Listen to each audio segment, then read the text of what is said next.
So Catalina, Carly, Dana, and Shanna, this is a response to your questions posted in your PLC minutes. So you can see the questions here on this page. I'm going to go through each of them one at a time quickly. The first one is, what is the difference between driving and encouraging change in students?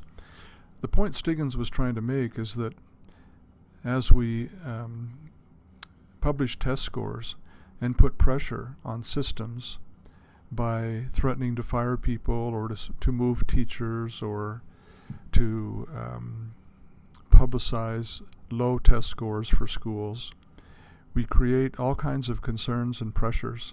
You can see from these headlines on this screen that there's been some cheating scandals that have resulted in superintendents and other people going to jail because of the pressure for high test scores. And Stiggins's point is that education should be about encouraging people to improve and helping them develop the skills, whether they're teachers or students. And he makes the point that formative assessment or assessment for learning is one of the key ways to provide this encouragement.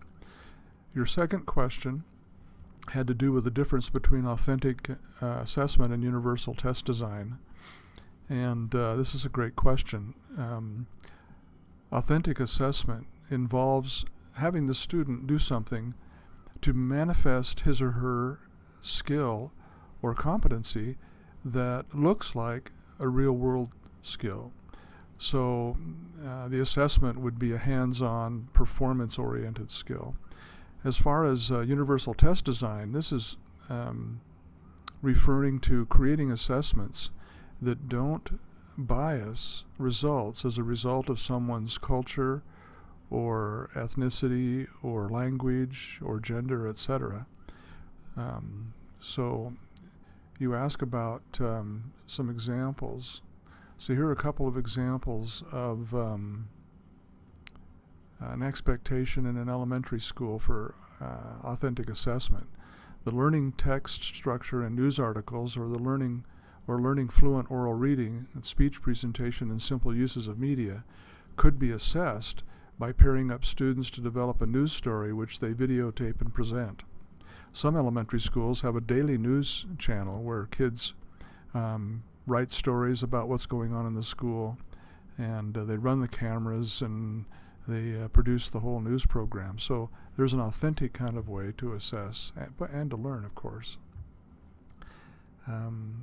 The other question was about, we'll go back up to this picture. I think I answer it later.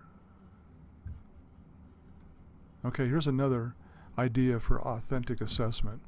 And learn to make and present an argument for or against something. So the students could role play a teacher and student explaining why their answer is right. A fun exchange with a reward for winning could create a focus for the student on learning. And so some kind of teacher-student interaction in a debate. Then you asked for an example of universal test design. Well, one of those could be you might have a math problem where someone is driving a car and the distances are calculated and how long does it take to do this and how much for gas and on and on. If you have a Muslim girl in your classroom, Muslim women are not allowed to drive cars.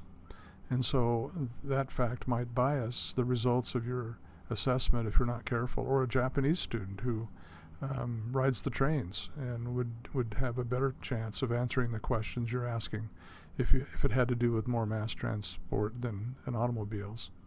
Or if you've designed a test that refers to football and you have students in your room that are from China or Mexico or somewhere where football means something different than it means for us in the United States. So those are the answers to your questions. I hope this helps, and I'll chat with you during your PLC to see if you have any follow-up. Thanks.